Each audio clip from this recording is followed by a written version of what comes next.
Oh, hey, Musketeers, excited to see you guys there. Well, in today's episode, we're going to talk about sensation and perception and why are they important. Sensation and perception are important in our everyday lives because we rely on them to survive and to strive in our environment around us. It could be from cooking a delicious pie to winning a rugby game in the state championship. Isn't that right, Mr. Curran? Yeah.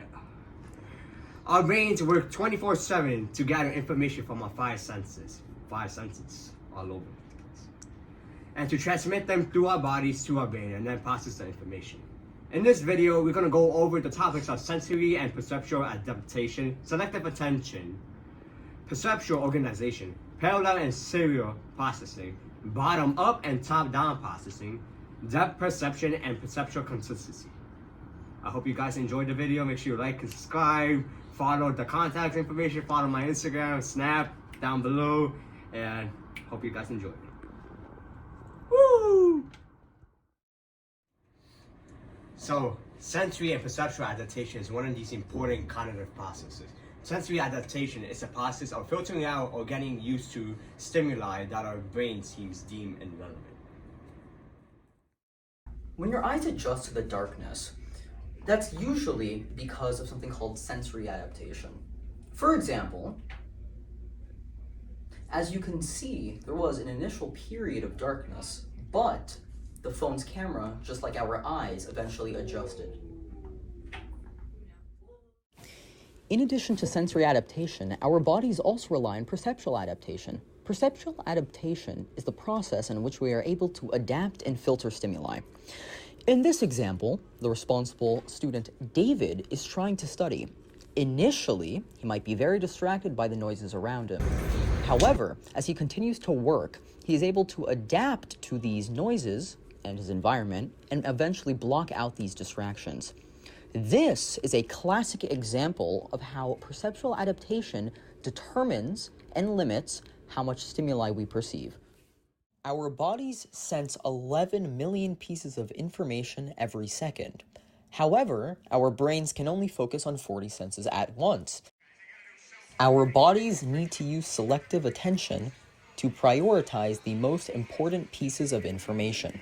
When watching a video, you might overlook certain actions in your environment, like someone calling your name or waving at you. You may have inattentional blindness, where you don't notice something in your vision because you are focused on something else, or change blindness, where you don't notice changes in your environment.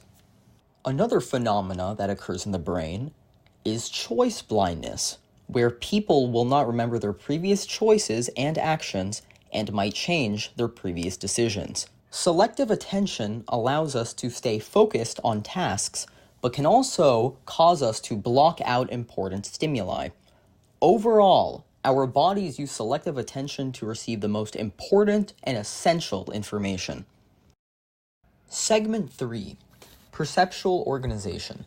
In addition to selective attention, our brains also take many shortcuts to allow us to perceive as much important information as possible. Our brains follow the Gestalt psychology.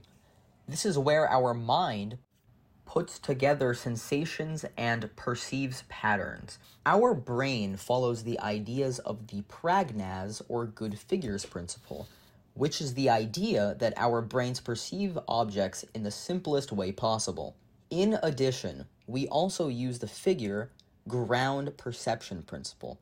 This is where we organize vision into two categories: the objects or figures and the surroundings or background.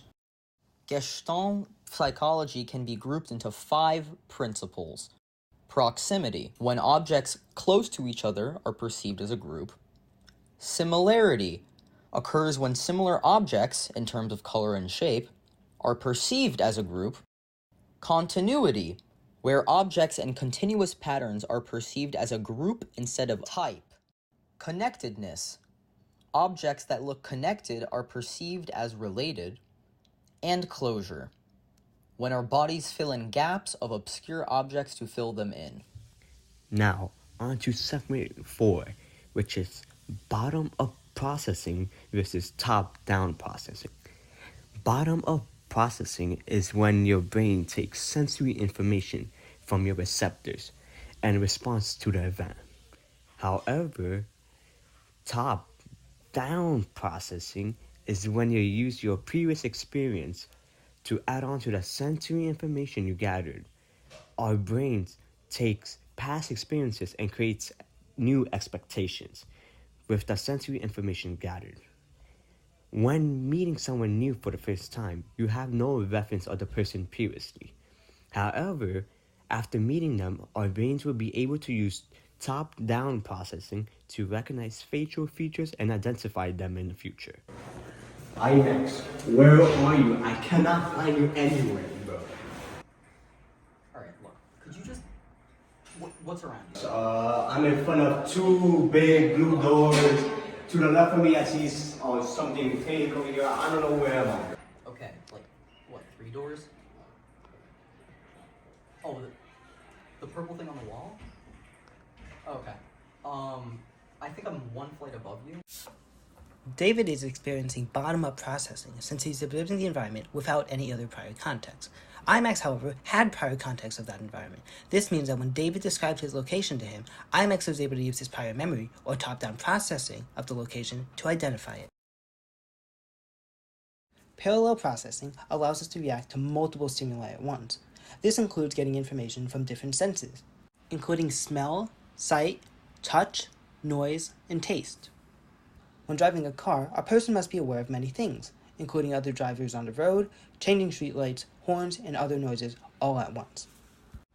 Serial processing, however, is when a person processes one singular stimulus at a certain time. For example, when reading, you only get visual stimulus from your eyes as you read each word. Now, on to segment 6, which is depth perception. Our bodies use both binocular clues and monocular clues to judge depth. Binocular cues use both different eyes, different locations, and angles to judge perception. The disparity between the eyes, showing an image from each eye, gives us 2 different ways to view distance and objects around us. This allows us, especially our brains, to see depth. Our eyes also converge, or having a slight angular difference between the eyes. This cross-eye effect allows us to understand the locations of objects better. For example, if the plate is all the way over there and I'm sitting all the way right here. Our eyes also use monocular cues to judge distance. This means using environment to judge distance. We look at clues including the size of objects, what are objects cover, and what are they covering, which is interposition. Light, shadow, relative height, texture, and a linear perspective. Everything converges on a point. In addition, our bodies are able to identify a change in elevation, or as we like to call it, visual clip. Our bodies both use monocular and binocular cues to determine a clip.